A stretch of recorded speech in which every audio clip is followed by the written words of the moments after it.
ভক্তিমতী মায়েদের চরণে শত সহস্র কোটি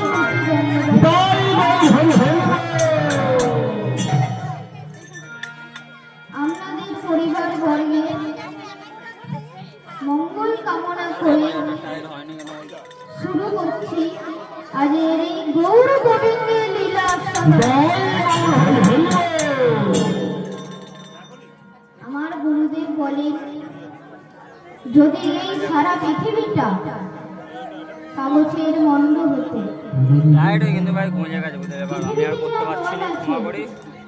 তা যদি কালি হতো,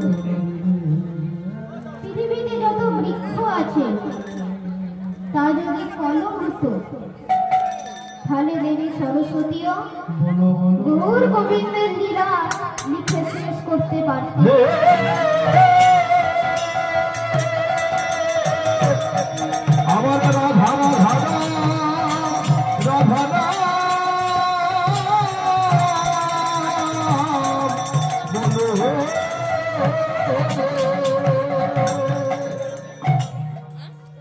তাহলে আপনারাই বলুন মায়েরা, যখন দেবী সরস্বতী না পারি, তাহলে আমার মতন ক্ষুদ্র কীর্তনিয়া কি হরি কথা বলে শোনাবে? তবে হ্যাঁ, যার গুরুদেব যাকে যতটুকু দিয়েছে, সে যতটুকু নিতে পেরেছে, সে ততটুকুই বলে শোনাবে। তাই আমার গুরুদেব আমাকে যতটুকু দিয়েছে, আমি যতটুকু নিতে পেরেছি, ততটুকুই বলে শোনাবো আপনাদের। লীলা চলাকালীন যদি আমি কোনো ভুল কথা বা অন্যায় কথা বলে থাকি, তাহলে বুঝবেন সেটা আমার গুরুদেবের ভুল নয়, সেটা আমারই ভুল।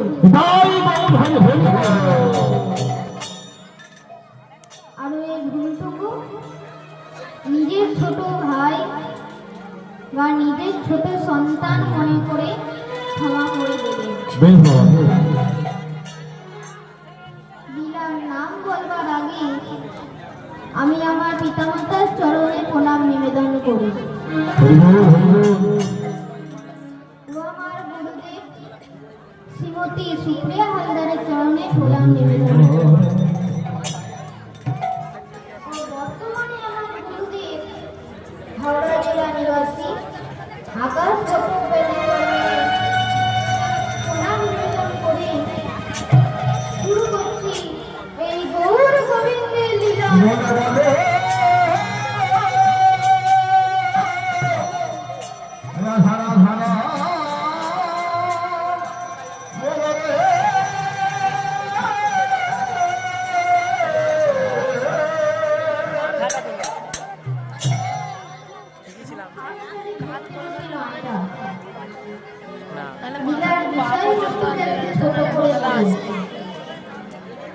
আপনারা যদি লীলার বিষয়বস্তুটা মন দিয়ে শুনেন, তাহলে লীলাটা বুঝতে খুব সহজ হয়।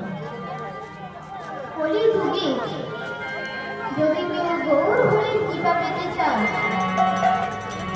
তাহলে কিন্তু গৌর হরিকে ডাকলে হবে না। তাহলে কাকে ডাকবো? যেমন কৃষ্ণের কৃপা পেতে গেলে রাধাকে বুঝতে হয়, তেমনি গৌরের কৃপা পেতে গেলে নিতাই দাদাকে বুঝতে হয়।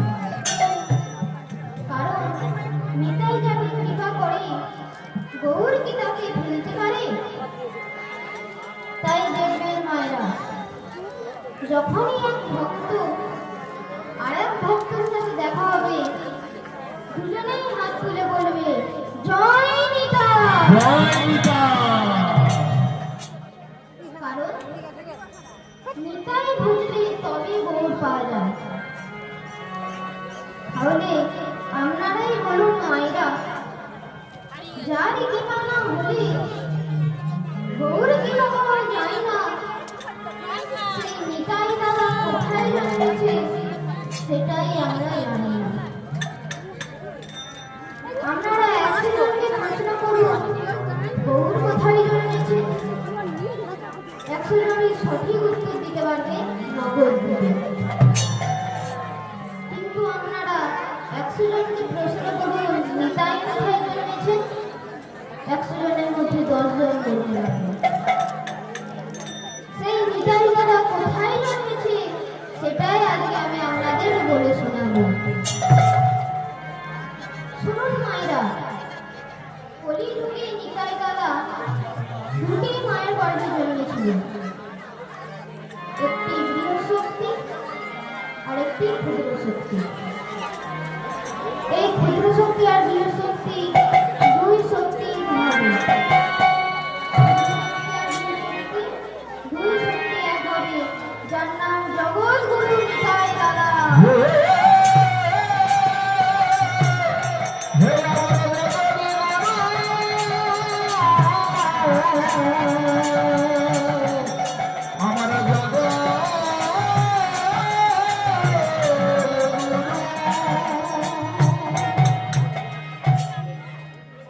কি করে মায়ের কোলে মিলন হলো, কি করে দুই যে হলো এক হলো, সেই লীলাই আজকে আমরা আস্বাদন করব। তাই আজকে লীলার নাম নিত্যানন্দ মিলন।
পদে মরতে হয় মরণ।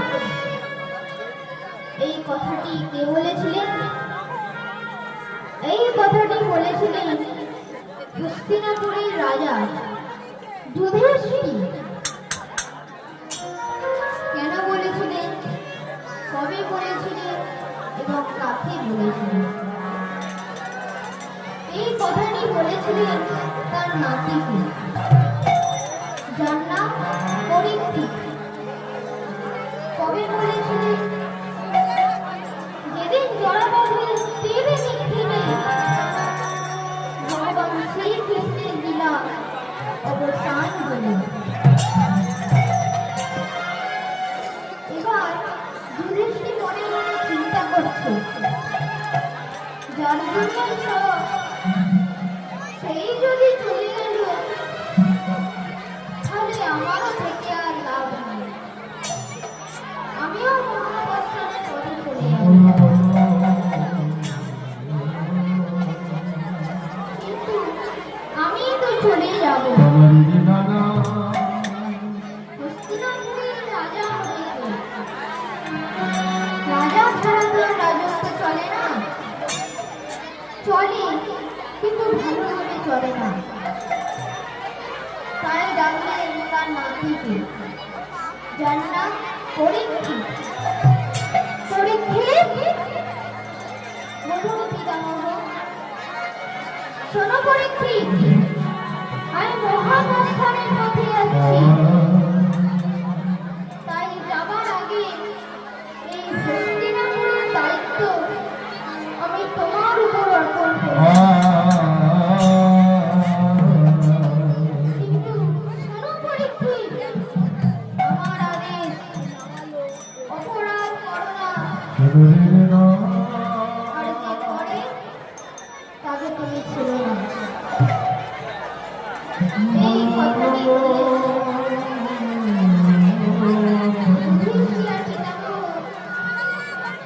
গেলেন মহাপ্রস্থানের পথে। আর এদিকে হস্তিনাপুরের রাজা হল পরীক্ষিত। পরীক্ষিত মনে মনে ভাবছে, আমি পিতামহের আদেশ অক্ষরে অক্ষরে পালন করব। আমি দেখতে চাই আমার রাজত্বে কোনো অন্যায় অত্যাচার হচ্ছে নাকি। তাই আমি এক মাস গোটা রাজত্ব করব।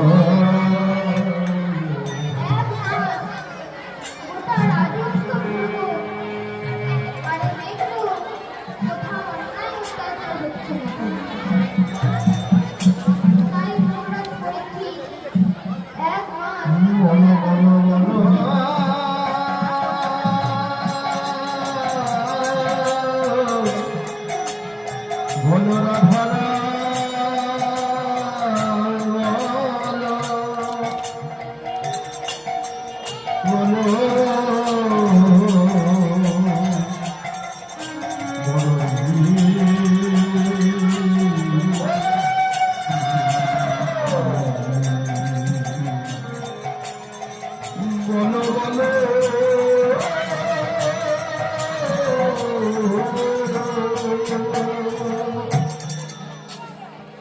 দেখতে দেখতে এক মাস পূর্ণ হলো।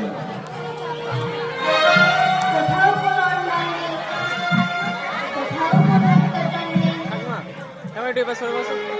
যুধিষ্ঠির মনে মনে চিন্তা করছে, আজকে তো এক মাস পূর্ণ হলো, কোথাও তো কোনো অন্যায় নেই, কোথাও তো কোনো অত্যাচার নেই। তাই আজ রাত এই কালিন্দী নদীতে স্নান করে আমার দেহ শীতল করব।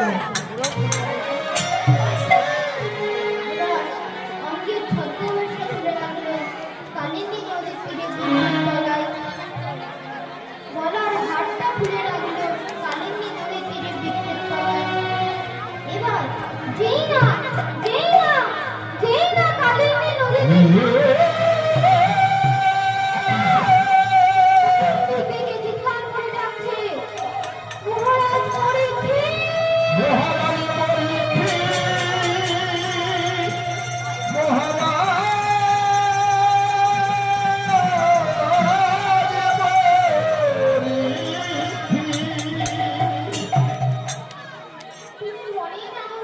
স্নান করছো? এদিকে দুষ্টু প্রবেশ করেছে তোমার রাজ্যকে ধ্বংস করে দেওয়ার জন্য। কে কে কে তুমি? কে তুমি? আমাকে আগে থেকে জানাই দিলে আমার রাজত্বে অন্যায় প্রবেশ করেছে। রাজত্ব ভুললাম, কোথাও তো কোনো অন্যায় নেই, কোথাও তো কোনো অত্যাচার নেই। তাহলে কে দিলে আমায় জানিয়ে দিলে আমার রাজত্বে অন্যায় করেছে? মহারাজ যে কথা বলছে সে কিন্তু মানুষ নয়, কিন্তু মানুষের মতন কণ্ঠস্বরে কথা বলছে। মহারাজ পরীক্ষিত দেখল এক বৃক্ষের তলায় এক বিশ্ব দাঁড়িয়ে আছে। ভক্তমণ্ডলী ভক্তিমতী মায়েরা বিষময় কি ষাটটি তিনটি পা কাটা, একটি গায়ে দাঁড়িয়ে কথা বলেছে। মহারাজ পরীক্ষিত বলে উঠল, তুমি কি করে কথা বলছো মানুষের মতন কণ্ঠস্বরে? তুমি তো বললে। মহারাজ পরীক্ষিত, তোমার মনে খুব আত্মতুষ্টি এসে গিয়েছিল না?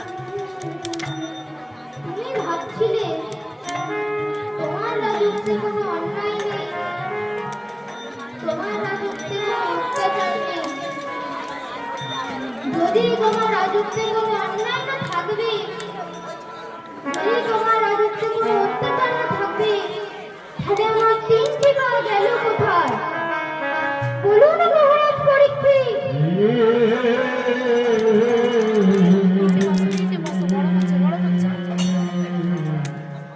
বলো না মহারাজ।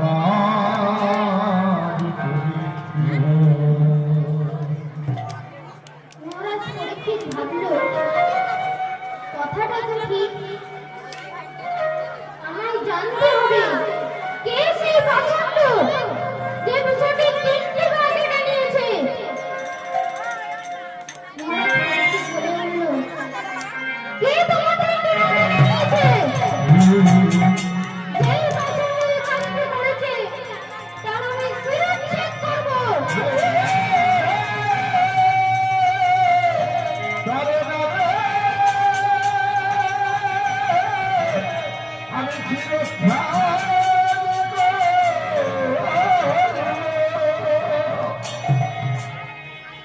বিষয়টি বলে উঠল, মহারাজ পরীক্ষিত, আপনি জানতে চান কে আমার তিনটি পা কেটে নিয়েছে?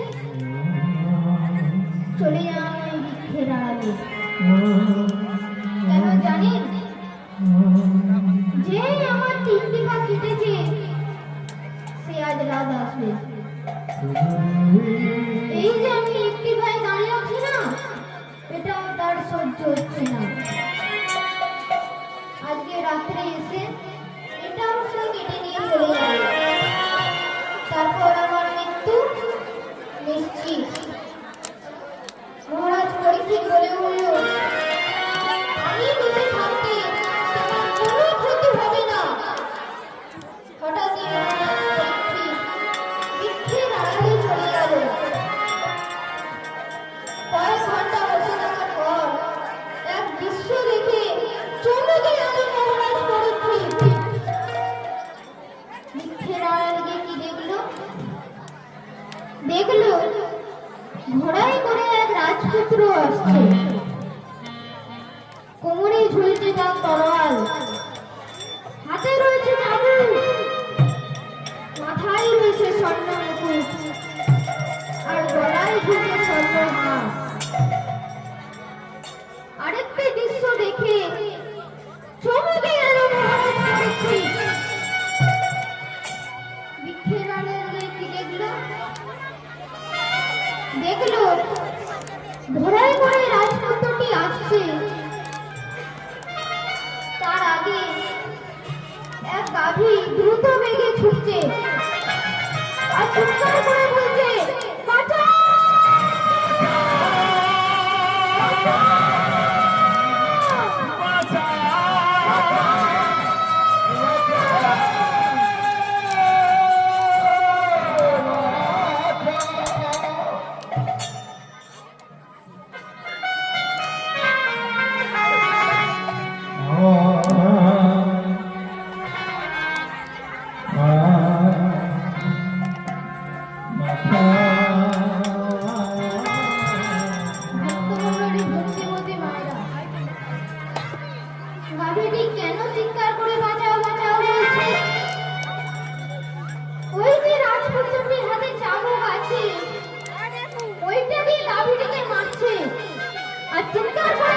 গাভীটি চোখের জলে কাঁদতে কাঁদতে বিষয়টির সামনে এসে দাঁড়ালো।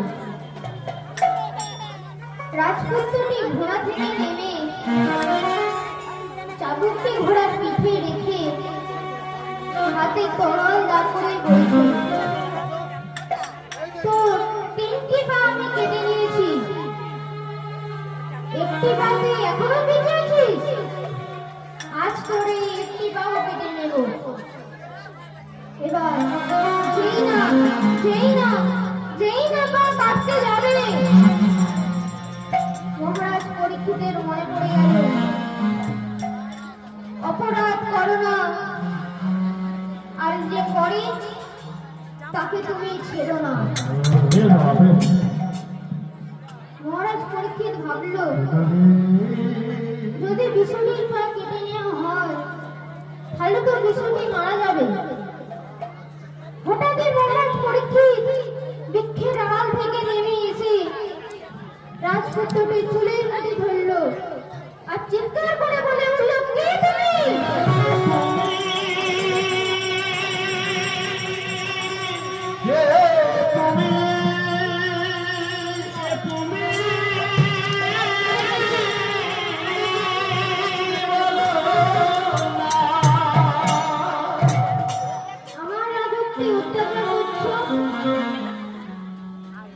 রাজপুত্রটি বলে উঠল, মহারাজ পরীক্ষিত, আপনি আমায় চিনতে পারছেন না? আমি দেখালাম আপনাকে আমার রাজত্বে কি হবে। আমার রাজত্বে গাভীর পিঠ ফেটে রক্ত ঝরবে, তিনটি পা আমি কেটে নেব, একটি পা বেঁচে থাকবে তাও কেটে নেব। কে তুমি? মহারাজ পরীক্ষিত, সত্যযুগ চলে গেছে, ত্রেতা যুগ চলে গেছে, দাপর যুগ চলে গেছে, তারপর আমার রাজত্ব। আমি হলাম কলি।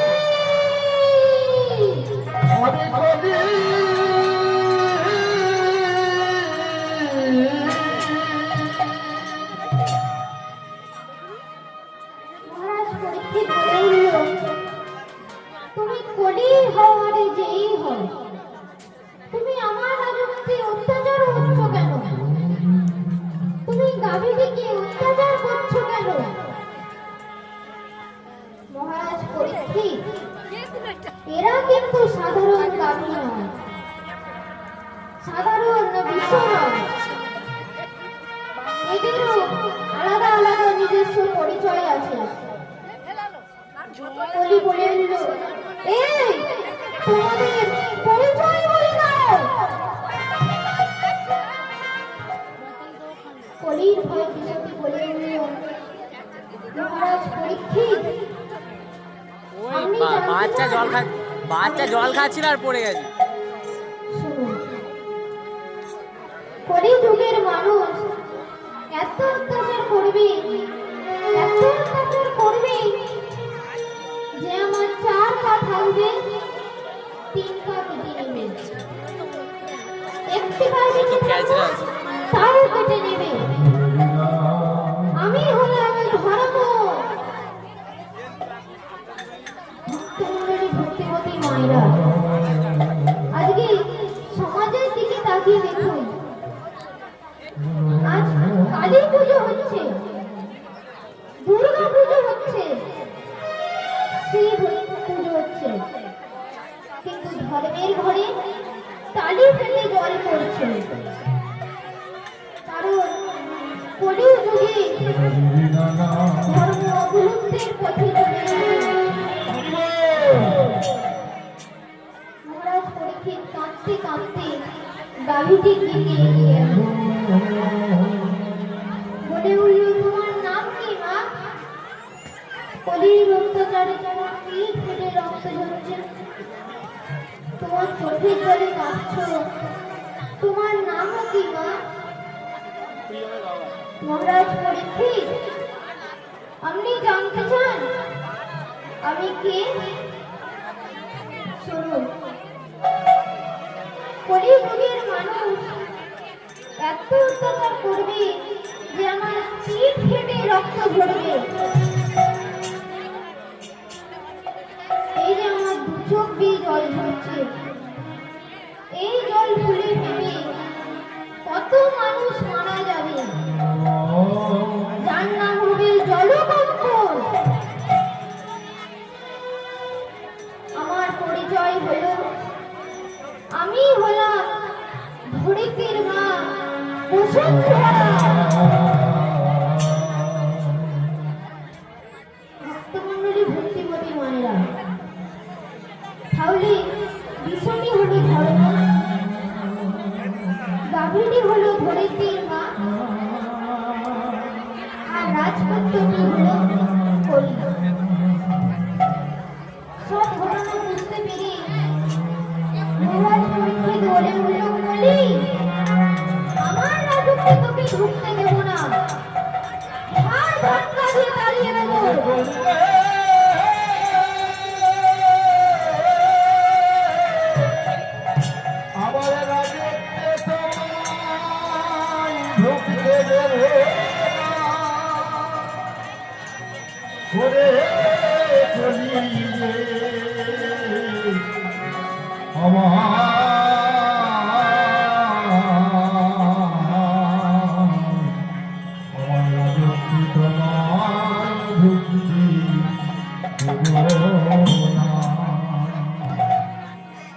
কলি হাসতে হাসতে বলে উঠল, মহারাজ পরীক্ষিত, আপনি আমায় তাড়াতে পারবেন না। কেন জানেন? আমি আপনার রাজত্বে প্রজার ছদ্মবেশে রয়েছি, তাই আপনি যদি আমায় তাড়িয়ে দেন, গোটা রাজত্বে বিদ্রোহ শুরু হয়ে যাবে। কারণ প্রজারা তো আর জানে না আমি কলি, তারা ভাববে আমি তাদের মতন সাধারণ প্রজা। তাই আপনি যদি আমায় তাড়িয়ে দেন, গোটা রাজত্বে বিদ্রোহ শুরু হয়ে যাবে। আমায় জায়গা দিন, আমি থাকতে চাই। বেশ, তবে আমি তোকে জায়গা দিচ্ছি একটা। কলি রেগে গিয়ে বলে উঠল, না মহারাজ পরীক্ষিত, আমার একটি নয়, 4টি জায়গা চাই। আমাদের 4টি জায়গা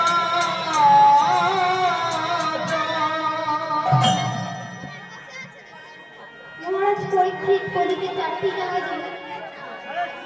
প্রথম জায়গা দিল কোনটা? মহারাজ পরীক্ষিত বলে উঠল, কলি, আমি তোকে প্রথম জায়গা দিলাম, তুই থাকবি স্বর্গের মধ্যে।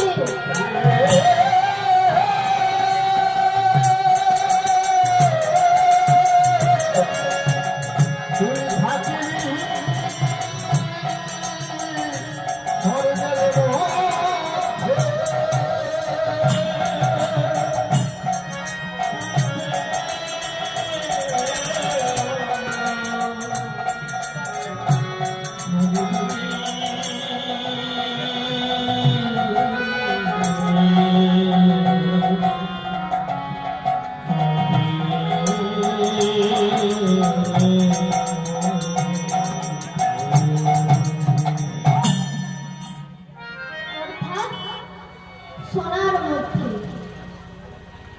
দ্বিতীয় জায়গা পেল কোথায়? রমণীদের মধ্যে, অর্থাৎ নারীর মধ্যে। কিন্তু সব নারী কলি নয়। যারা পিতামাতার আদেশ পালন করে না, শ্বশুর শাশুড়িকে ভাত দেয় না, স্বামীকে অপমান করে, যারা হরিনাম শুনলে কানে আঙুল দেয়, যাকে পরনিন্দা পরচর্চা সবসময় করে, তারাই হলো কলি। আর যারা রাধা মাধবের সেবা দেয়, গুরু বৈষ্ণবদের সেবা করে, স্বামীকে ভালোবাসে, কখনোই করি নয়। বেশ বাবা বেশ, হরিবল হরিবল। তারা হলো লক্ষ্মীর অংশ। তাহলে বলি, আমি তোকে প্রথম জায়গা দিলাম সরেনের মধ্যে, দ্বিতীয় জায়গা দিল রমণীদের মধ্যে, আর তৃতীয় জায়গা দিল জুয়া খেলার মধ্যে, আর চতুর্থ জায়গা পেল কলির যুগে সর্বশ্রেষ্ঠ জায়গা হরিবল হরিবল। সুরার পানির মধ্যে।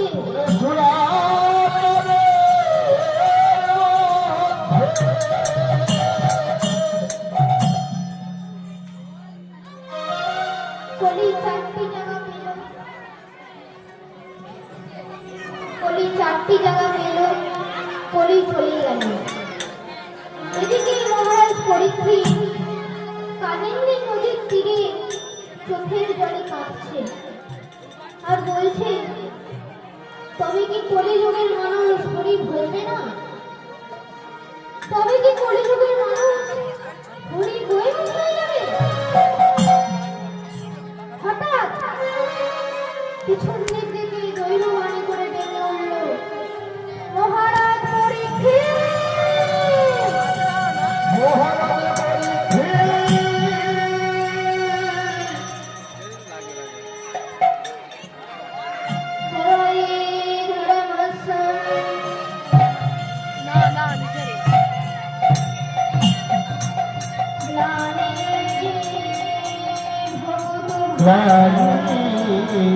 ভবতু ভারত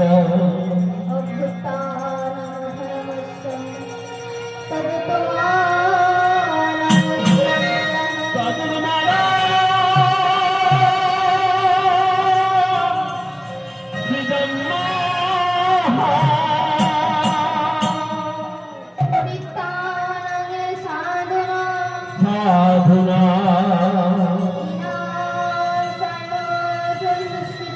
দুষ্কৃতা ধর্ম সংস্থা পুনরুদ্ধার সম্পূর্ণে যুগে যুগে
সৃষ্টির পালনের জন্য, দুষ্টের দমনের জন্য ভগবানকেও আবির্ভাব হতে হবে।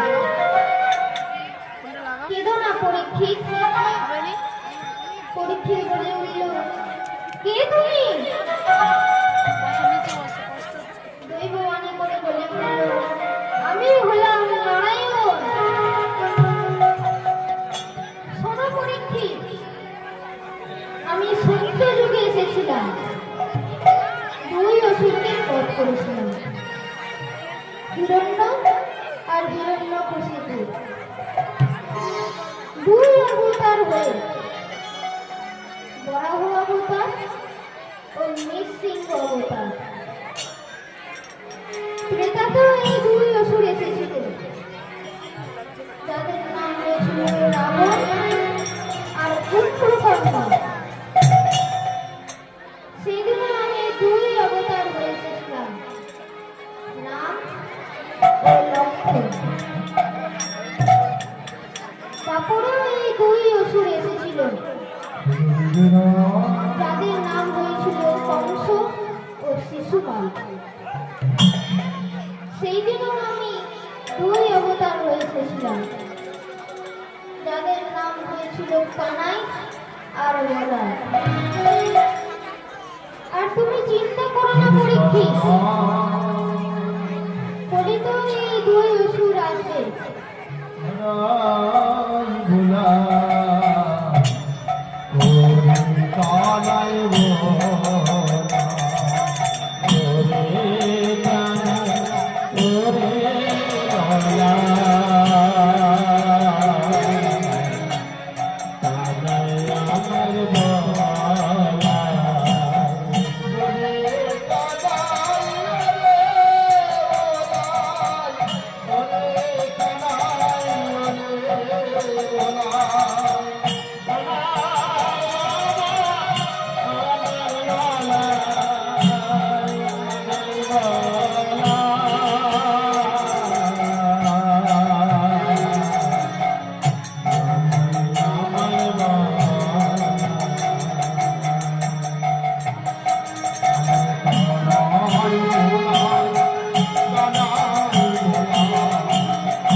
যাদের নাম হবে জগাই আর নিমাই। সেদিনও আমি দুই অবতার হয়ে আসবো, যাদের নাম হবে নিমাই আর নিতাই। শোনো পরীক্ষিত, কলিযুগে অসুরদের আমি বধ করব, কিন্তু প্রাণ নেব না। কলি বলে উঠল, বধ করবে কিন্তু প্রাণ দেবে না, তা কি করে হয় প্রভু?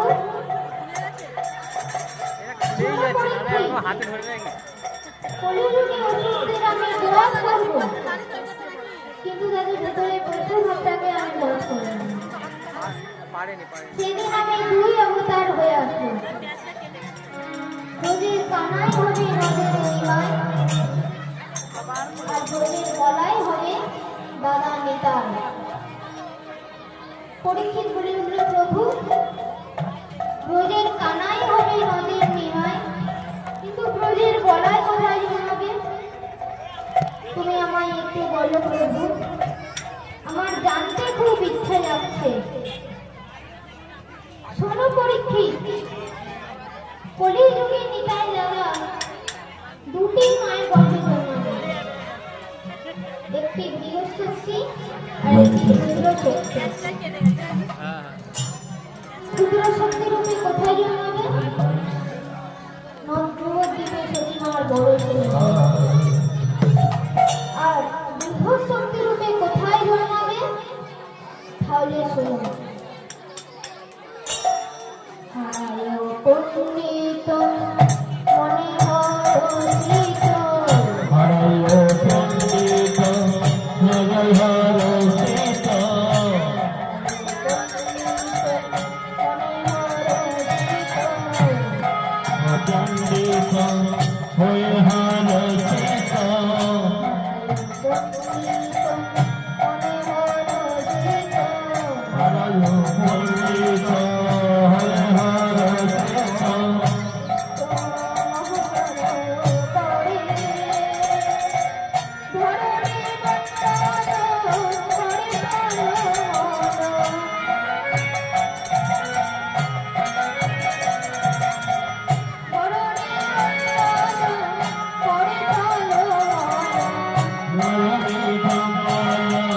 পরিমল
বীরভূমের রাজ দেশে এক চক্র গ্রামে হারাই পণ্ডিতের ঘরে মা পদ্মা দেবীর কোল আলো করে দাদা বলায় জন্ম নিল। হারাই পণ্ডিত ভাবছে সন্তান জন্মালে একটা উৎসব করব। কি উৎসব করব? যত বৈষ্ণবগণ আছে তাদের নিমন্ত্রণ করব। তারপর রাধা মাধবের সেবা দিল, গুরু বৈষ্ণবদের সেবা দিল। তারপর সবাই মিলে মনের আনন্দে হরিনাম গাইতে লাগলো। আর এই হরিনামের নাম কি? হারায় পণ্ডিত মনে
Krishna, Krishna, Krishna, Krishna, Krishna,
অদ্বৈত আচার্যদেব তার স্ত্রীকে ডাকলেন। এই অদ্বৈত আচার্যদেবের স্ত্রীর নাম কি? সীতা। ও সীতা, শুনতে পাচ্ছ? বলো বলো। হরিনা, হরিনা কই স্বামী? আমি তো কই শুনতে পাচ্ছি না। অদ্বৈত আচার্যদেব বলে উঠল, বাতাসে গান পাতো, ঠিক শুনতে পাবে। যেই না সীতা বাতাসে গান বাঁধলো, শুনতে পেল হরিনা। সীতা বলে উঠল, স্বামী, ওগো স্বামী, কলিযুগের মানুষ তো হরি ভজে না, তাহলে কেনই হরিনাম হচ্ছে? অদ্বৈত আচার্যদেব গণনায় বসল। গণনায় কি দেখলো? কেন হরিনাম হচ্ছে? কেন হরিনা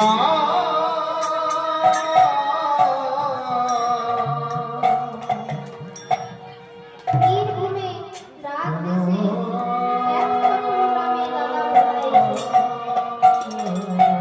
আচ্ছা, আপনারাই বলুন মায়েরা, কলিযুগে এত ভক্ত থাকতে শুধু অদ্বৈত আচার্যের ঘরেই কেন ধাক্কা মারছে?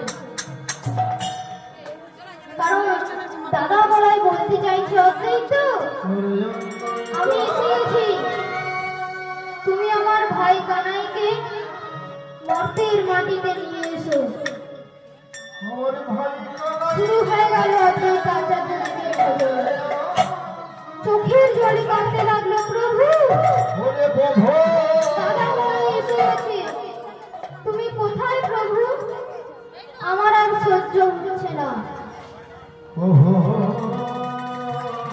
কলিযুগে জীবের কষ্ট। তুলসী পাতা ও চোখের জল দিয়ে অদ্বৈত আচার্যদেব 12 বছর ভজন করলেন। আর যেদিন এই 12 বছর ভজন পূর্ণ হলো, শোনো দিদি না অদ্বৈত আচার্যের ভজনের শক্তিতে ব্রজের কানায় মর্তের মাটিতে ন্যায় হয়ে জন্ম নিল।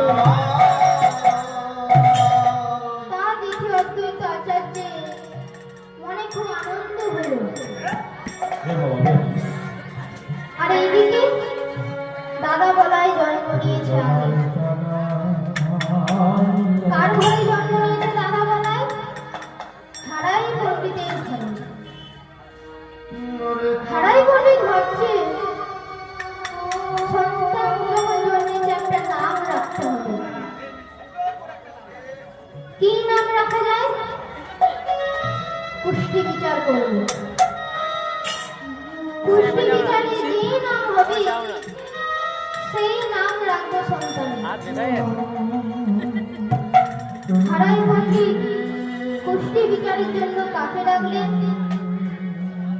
তখনকার দিনে বাংলার সবচেয়ে শ্রেষ্ঠ পণ্ডিত, যার নাম নীলম্বর চক্রবর্তী মহাশয়, হরিবল হরিবল যিনি ছিলেন সতী মায়ের পিতৃদেব। তিনি এসে বলছেন, কই রে হারাম, তোর ছেলেটা কই রে? যার পুষ্টি বিচারের জন্য আমায় ডাকলি? ওই তো, ওই ঘরে রয়েছে।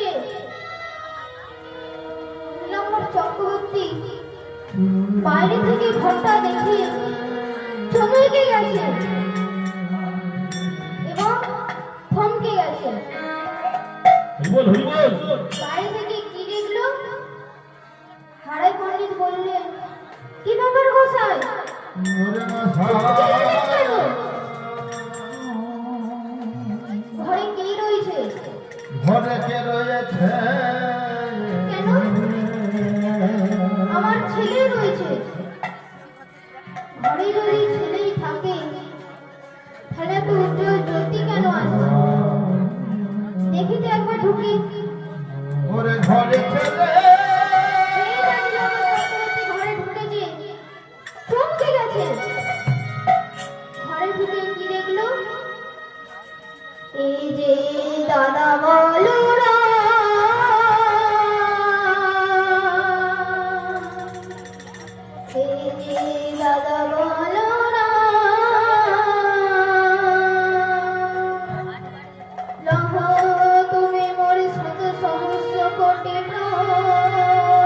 এই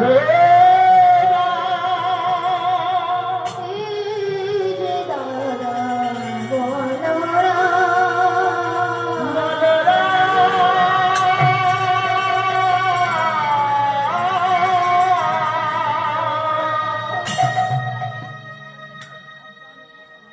যেই না নীলাম্বর চক্রবর্তী প্রণাম করেছে,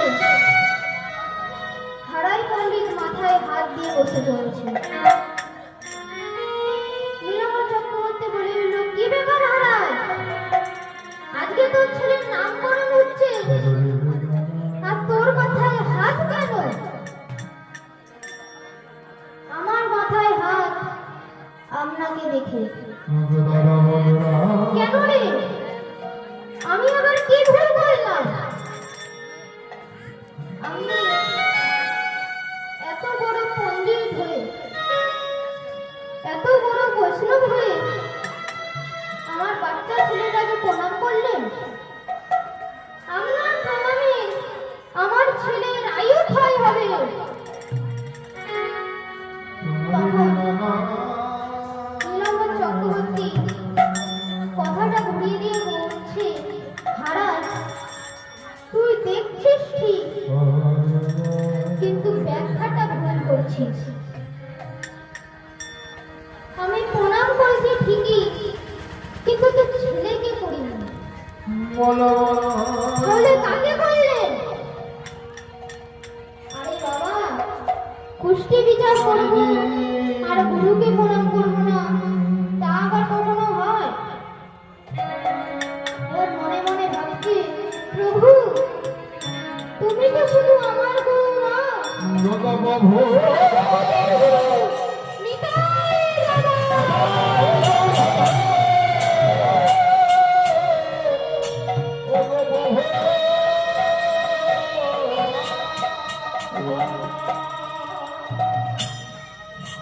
আর তোমার কুষ্টি বিচার করবে এই অধম?